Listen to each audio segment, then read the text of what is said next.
और थोड़ा सा सोडा, इतना सोडा मिला देते और उसको पूरा कपड़ा भर करके और नीचे से आंच देते, खूब खटका करके नदी किनारे में उसको बहुत जोर से पकड़ते थे। जितना ताकत है उतना जो उस कपड़ा को पकड़ते थे। बहुत लोग देखते हैं मुंगरा से पीटते हैं कपड़ा को, धुलाई करते हैं। इतना दुर्गंजन करने पर भी कपड़ा ऐसा नहीं कहता, हाय साहब आपने हमको बहुत दुर्गंजन किया, अब मैं आपके साथ नहीं रहूंगा, ऐसा नहीं कहता। हमेशा हम लोग गंजन से काम करता है कपड़ा, लेकिन संत भी उससे कम नहीं है। साहब कहते हैं परोपकार के कारण संत लिया अवतार, संत अवतार जगत को राह चलावे, भक्ति करें, उद्देश्य ज्ञान दे, नाम सुनावे। कितनों के कठोर वचन वे अमृत बोले, उनको कितना खराब बात बोल दीजिए, लेकिन वे अमृत की तरह मजाक से ठंडा बात बोलेंगे। उनको क्या है, क्या साधे दुख खनेरा जी तारण के हेतु फिरते बहुत मेरा, और तू सबको पाए के 10 भया निर्वार, परोपकार के कारण संत में अवतार। गोस्वामी तुलसीदास ने कृपा की, ये कहते हैं विश्वोपकार सर्वदा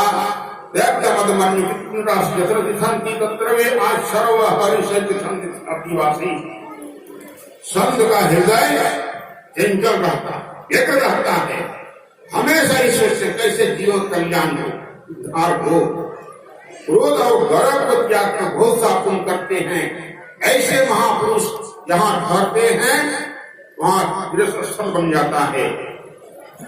कहते हैं कि ब्रह्मा विष्णु और महेश उस स्थल पर पहुंचते हैं, वहाँ तीर्थस्थल बन जाता है।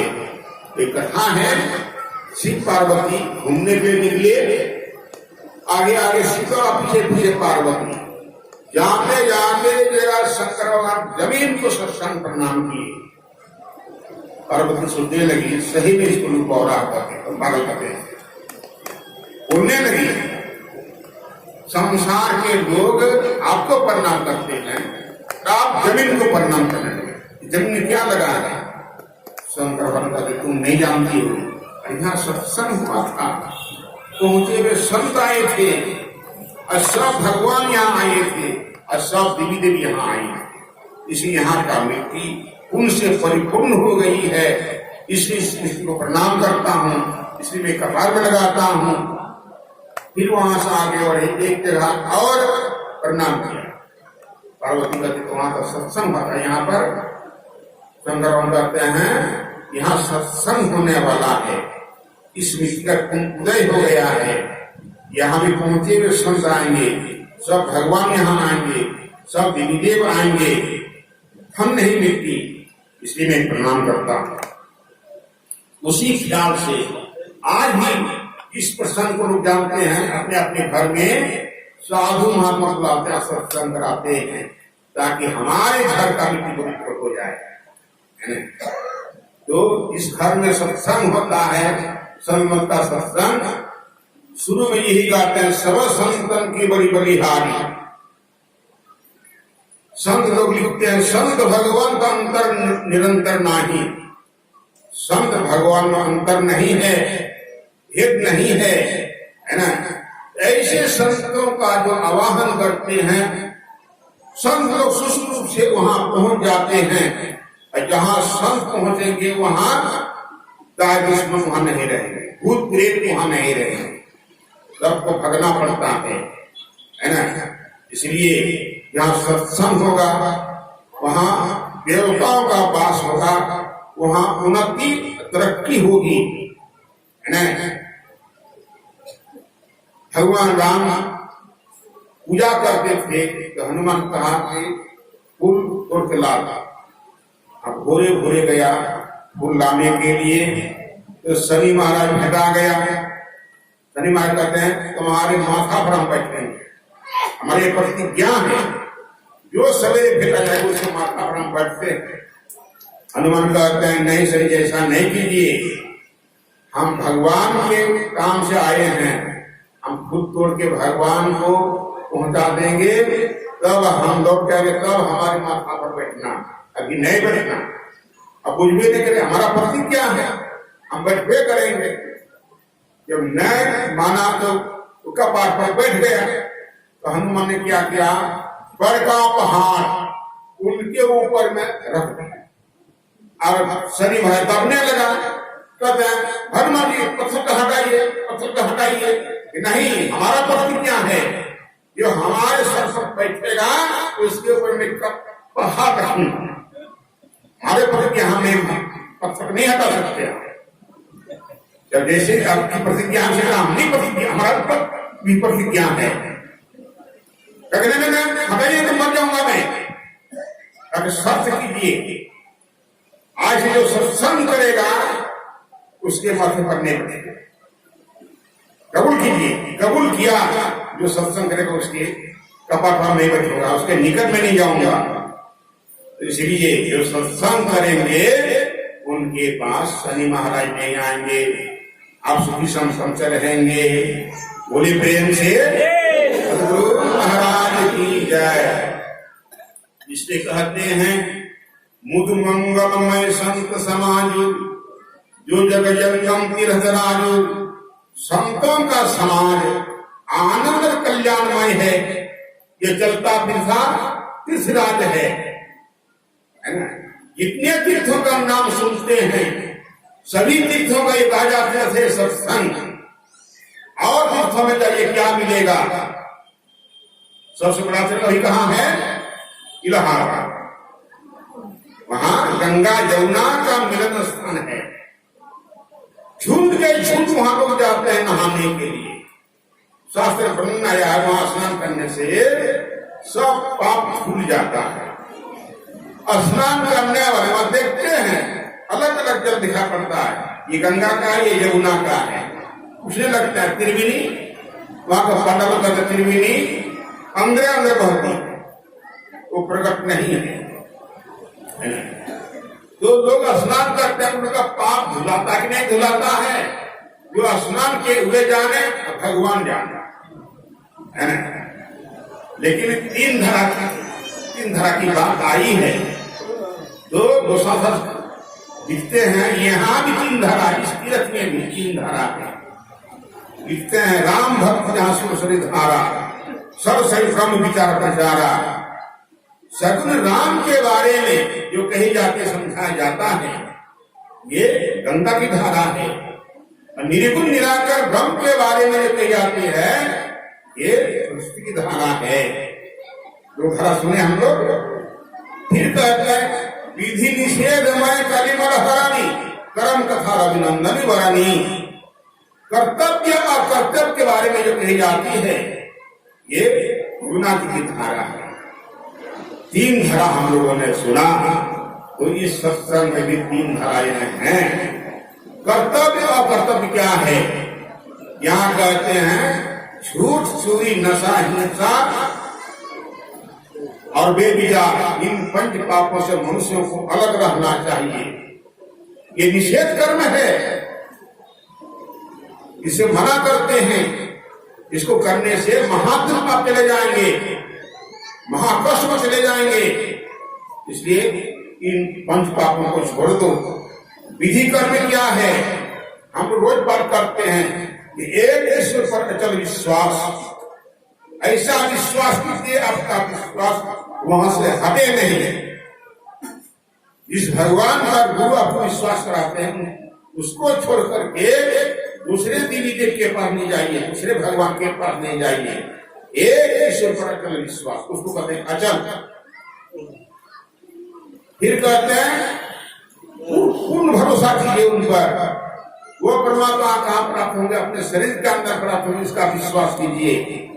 सदगुरु की निष्कपट सेवा और रोज सत्संग कीजिए और गुरु से जुट लेकर के तीनों टाइम ध्यान अभ्यास कीजिए। ये विधि कर्म है।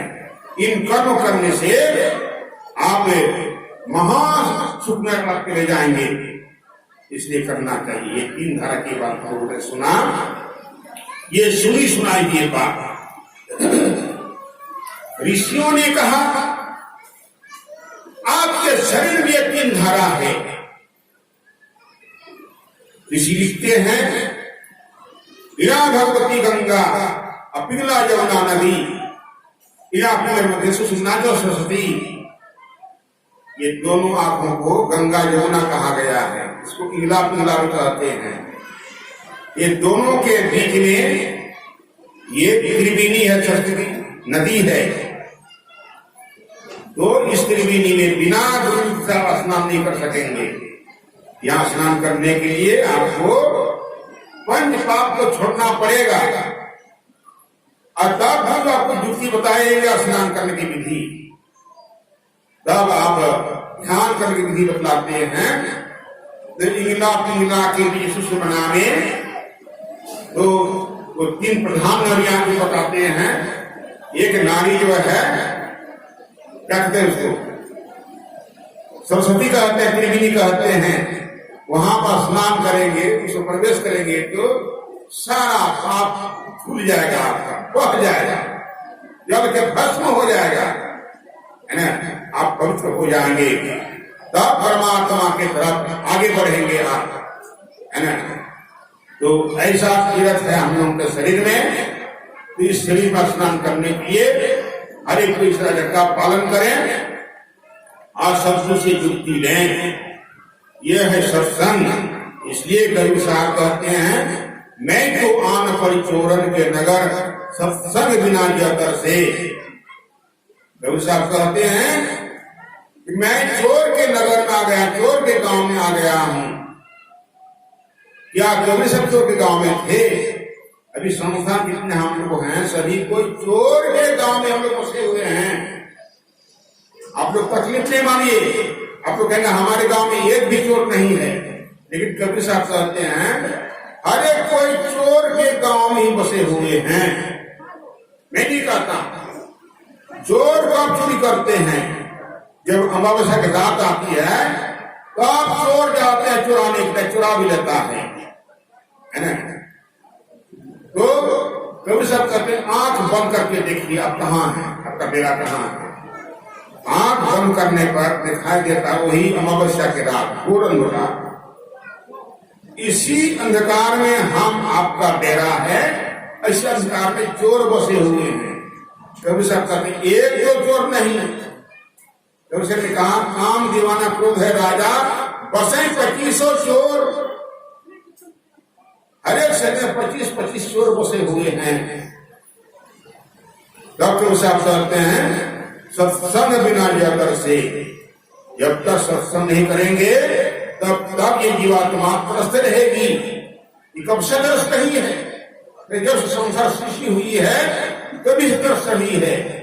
कहीं जीवन अगर सत्संग नहीं किया तो आगे जीवन में भी ये त्रस्त रहेगी। इसलिए कबीर साहब कहते हैं सत्संग में लाभ बहुत है, बहुत लाभ है। क्या लाभ है? अगर तुरंत मिलावे गुरु से, गुरु आपको मिल जाए आपका जीवन कल्याण हो जाएगा। इसलिए संत प्रभु साहब कहते हैं नर बपु घर जो जड़ नहीं गुरु के, यम के मार्ग गई है।